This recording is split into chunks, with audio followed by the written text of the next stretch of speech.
नमस्कार, मैं कल्पना सक्सेना शिक्षा मनोविज्ञान की क्लास में आपका स्वागत करती हूँ। आज का हमारा टॉपिक है कि एक अध्यापक के लिए शिक्षा मनोविज्ञान की क्या आवश्यकता होती है या उस शिक्षा मनोविज्ञान की एक अध्यापक के लिए क्या महत्व है या क्या उपयोगिता है। शिक्षा मनोविज्ञान क्या है? शिक्षा मनोविज्ञान, जैसा कि हमने अपना एक वीडियो बनाया है जिसमें हमने शिक्षा मनोविज्ञान के बारे में पढ़ा है कि शिक्षा मनोविज्ञान जो जो चीज़ हम मनोविज्ञान जो शिक्षा से संबंधित होता है वो हमारा शिक्षा मनोविज्ञान होता है। मनोविज्ञान का मतलब मन का विज्ञान, जिसमें हम बालक के मन का अध्ययन करते हैं या किसी एक व्यक्ति के पूरे उसके मन का अध्ययन करते हैं, वो हमारा मनोविज्ञान कहलाता है। अब चूंकि हम शिक्षा मनोविज्ञान पढ़ रहे हैं तो शिक्षा से संबंधित सभी चीज़ों को हमें इस मनोविज्ञान के अंतर्गत पढ़ना है। तो एक अध्यापक के लिए शिक्षा मनोविज्ञान का ज्ञान होना या शिक्षा मनोविज्ञान की उसके लिए क्या उपयोगिता है, चलिए आइए आज इसके बारे में आज हम लोग पढ़ते हैं। तो एक अध्यापक के लिए शिक्षा मनोविज्ञान की क्या उपयोगिता या आवश्यकता है। सबसे पहला पॉइंट है स्वयं का ज्ञान व तैयारी।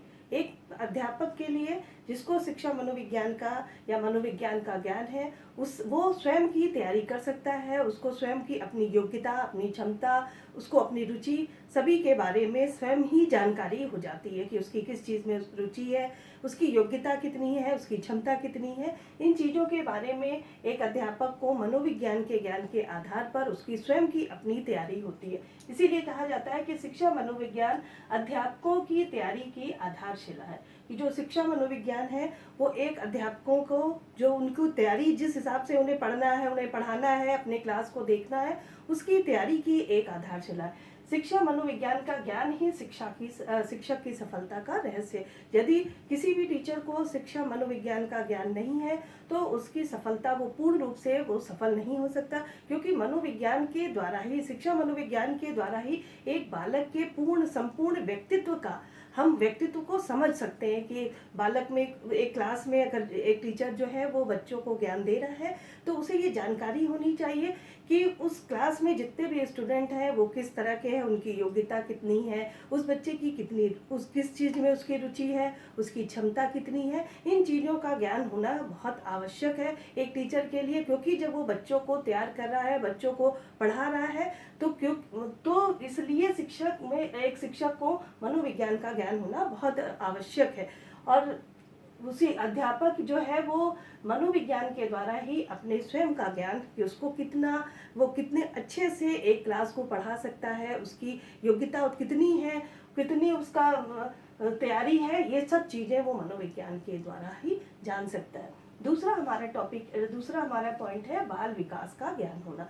कि जो मनोविज्ञान के द्वारा हमें बालक की जो विभिन्न विकास की जो अवस्थाएं हैं उसके बारे में हम अध्ययन करते हैं। मनोविज्ञान में ही हम पढ़ते हैं कि बालक की कौन कौन सी अवस्थाएं हैं, जैसे कि शैशवावस्था, बाल्यावस्था, किशोरावस्था, प्रौढ़ावस्था, युवावस्था, ये जितनी भी अवस्थाएं हैं उसमें बालक का विकास धीरे धीरे किस तरह से होता है। कि शैशवावस्था में बालक का विकास कितने साल में होता है, बाल्यावस्था में बालक का विकास कैसे होता है, किशोरावस्था में एक बालक का विकास कैसे होता, इन सब चीज़ों के बारे में हमें मनोविज्ञान के ज्ञान के द्वारा ही पता चलता है।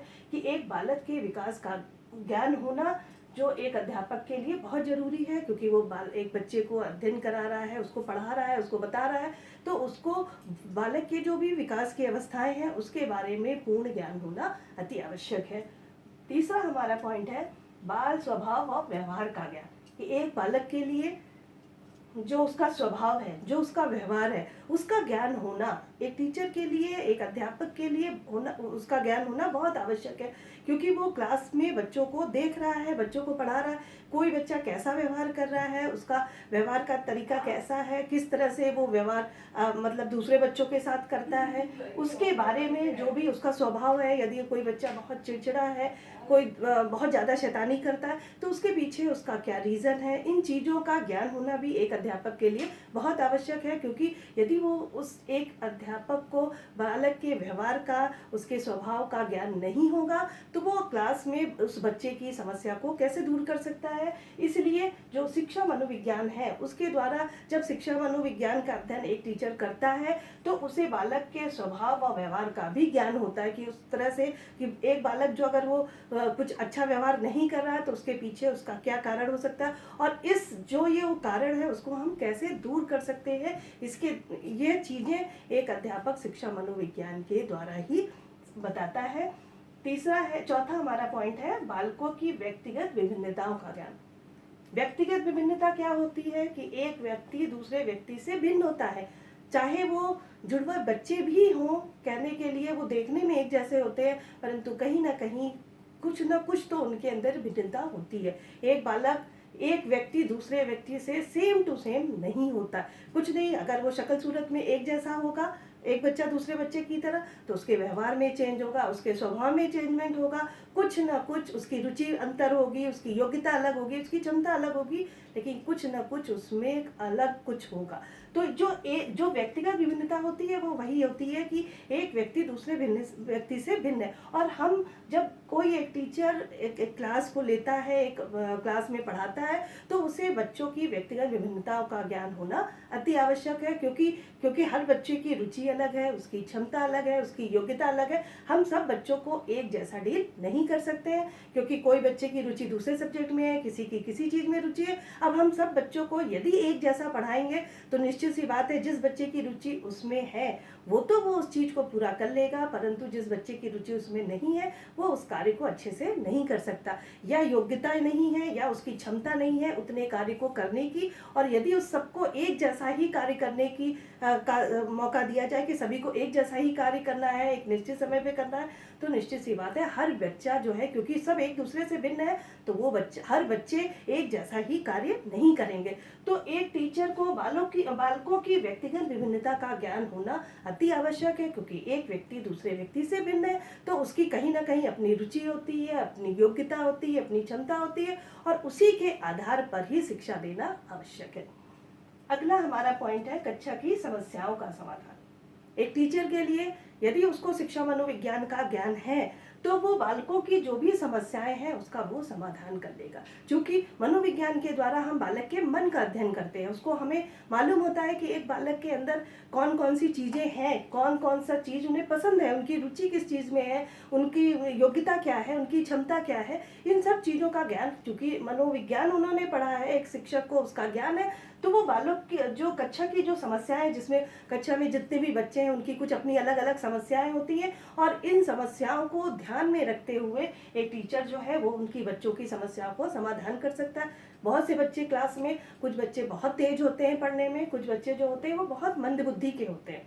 अब सब बच्चों को एक जैसा पढ़ाने में अंतर ये होगा कि अगर हम बहुत अच्छे से किसी चीज़ को बहुत जल्दी से या हम बहुत कम समय में उस चीज़ को बच्चों को पढ़ाना चाहते हैं, ज्ञान देना चाहते हैं, तो क्या होगा, जो बच्चा बहुत इंटेलिजेंट है, बहुत जल्दी कवर कर लेता है किसी चीज़ को, वो तो उस चीज़ को बहुत अच्छे से कर लेगा, परंतु जो बच्चे पिछड़े हुए हैं या मंद बुद्धि के हैं या और समस्याओं से ग्रसित हैं वो उस कार्य को अच्छे से नहीं कर पाएंगे। तो जो उनकी क्या है, जो समस्या है वो धीरे धीरे बढ़ती जाएगी। तो जब एक टीचर एक क्लास में बच्चों को पढ़ाता है तो उसे बच्चों की जो कक्षा की जो समस्याएं होती हैं, जो छात्रों की या बच्चों की जो समस्याएं होती हैं, उनका समाधान करना बहुत जरूरी होता है। तो इसलिए एक शिक्षक को शिक्षा मनोविज्ञान का ज्ञान होना इसलिए भी आवश्यक है कि कक्षा की जो भी समस्याएं हैं उसका वो समाधान कर सके। अगला पॉइंट है उपयोगी पाठ्यक्रम का निर्माण। जैसा कि अभी हमने बताया कि हर बालक की रुचि, योग्यता, क्षमता अलग अलग है, उसी के अनुसार उनको पाठ्यक्रम का निर्माण करना चाहिए। किसी बच्चे की रुचि किसी सब्जेक्ट में होती है, किसी बच्चे की रुचि किसी सब्जेक्ट में होती है, कुछ बच्चे जल्दी किसी कार्य को कर लेते हैं, कुछ बच्चे किसी कार्य को टाइम लगाते हैं। तो उनके लिए, जो बच्चों के लिए जो उपयोगी हो, जो पाठ्यक्रम उपयोगी है, जिस बच्चे के लिए जिस चीज़ में रुचि हो, उसकी योग्यता, उसी के अकॉर्डिंग उसको पाठ्यक्रम का निर्माण करना चाहिए, उसी के आधार पर हमें उस पाठ्यक्रम को तैयार करना चाहिए। तो एक अध्यापक के लिए ये भी जरूरी है कि जो भी बच्चों के लिए उपयोगी पाठ्यक्रम है उसका निर्माण करें, और ये तभी संभव है जब जो एक टीचर है वो शिक्षा मनोविज्ञान का ज्ञान रखता हो। अगला हमारा पॉइंट है उचित शिक्षण विधियों का प्रयोग। कि जो भी एक टीचर जब क्लास लेता है तो वो बच्चों को किस मेथड से पढ़ा रहा है, ये बहुत महत्वपूर्ण होता है। कि आप जिस तरीके से बच्चों को पढ़ा रहे हैं, क्या वो आपका तरीका जो है वो बच्चों को पसंद आ रहा है या नहीं आ रहा है, या क्या सब बच्चे उस तरीके से समझ पा रहे हैं या नहीं। ये चीज़ एक बहुत ज़रूरी होती है एक टीचर के लिए, एक शिक्षक के लिए। ये चीज़ समझना बहुत ज़रूरी होता है कि जो भी उसका पढ़ाया हुआ या जो भी उसका दिया हुआ ज्ञान है वो बच्चे को समझ में आ रहा है या नहीं। तो जो भी उचित जो शिक्षण विधि, जो वो मेथड मतलब तरीका जो अपना रहा है बच्चों को पढ़ाने के लिए, वो उचित है नहीं। ये चीज़ें तभी संभव है कि वो शिक्षण विधियों का, वो नई नई शिक्षण विधियों का या उचित शिक्षण विधियों का प्रयोग करे, कि वो एक बच्चा जिस तरीके से उस चीज़ को समझ रहा है उसी शिक्षण विधि का प्रयोग करे। कुछ बच्चे, कोई चीज़ होता है वो केवल वर्बली जैसे आप बता करके समझा दीजिए, वो नहीं समझ पाते हैं। उनको पूरा तरीका होना चाहिए कि लिख के भी आपने समझाया, बोल के भी समझाया, तब उस चीज़ को समझ पाते हैं। कुछ बच्चे जैसे ही आपने एक बार मुंह जबानी समझाई वो चीज़ समझ जाते हैं। तो ये अंतर होता है बच्चों में जब, लेकिन एक टीचर जो क्लास ले रहा है उसे उचित शिक्षण विधियों का प्रयोग करना चाहिए ताकि बच्चों में जो चीज़ वो पढ़ा रहा है वो अच्छे से समझ सके। अगला पॉइंट है हमारा मूल्यांकन की नई विधियों का प्रयोग।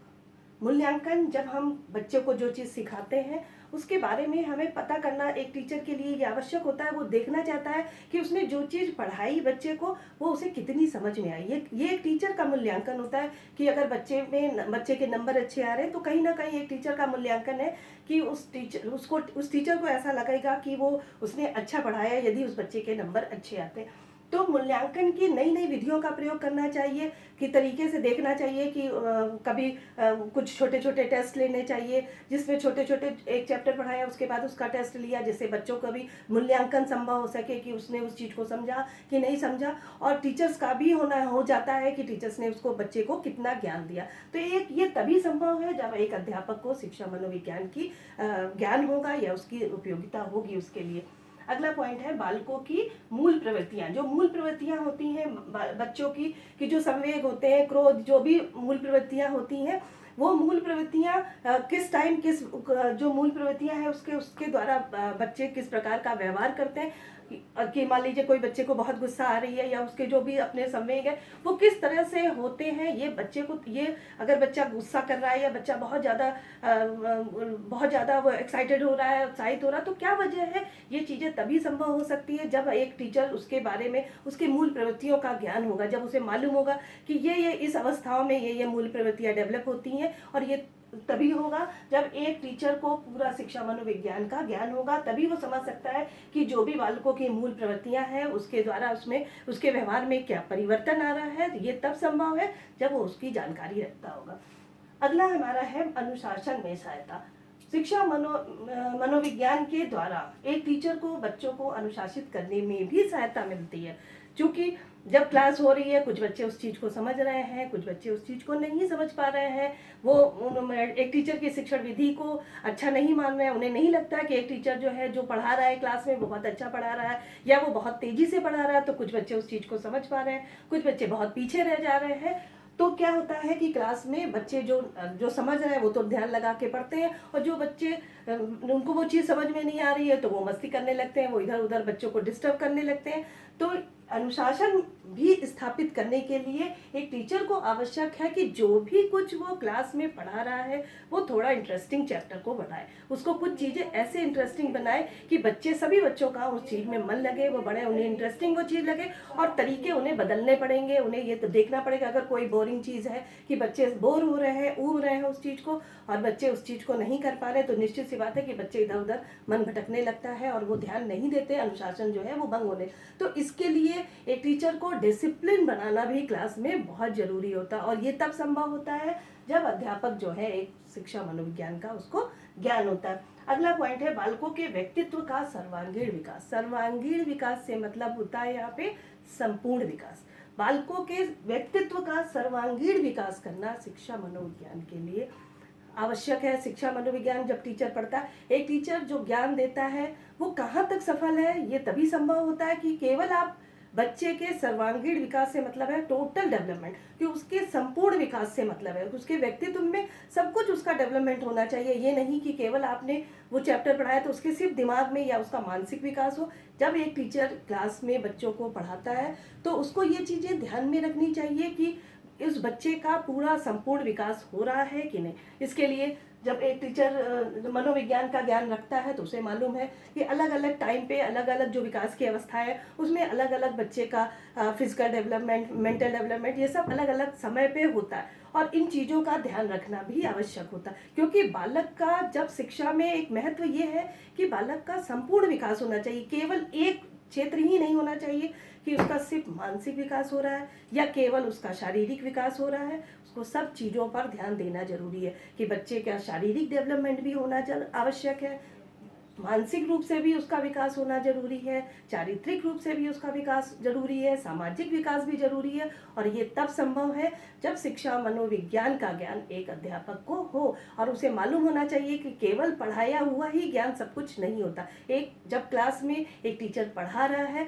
तो उसको हर चीज एक बच्चे के अंदर देखना पड़ेगा कि एक बच्चा किस तरह से उसका डेवलपमेंट हो रहा, और ये तभी संभव है जब शिक्षा मनोविज्ञान का ज्ञान एक टीचर को होगा। इसीलिए ये जो पॉइंट्स है ये सब एक अध्यापक के लिए शिक्षा मनोविज्ञान की क्या उपयोगिता या आवश्यकता है, ये इस पे आधारित है।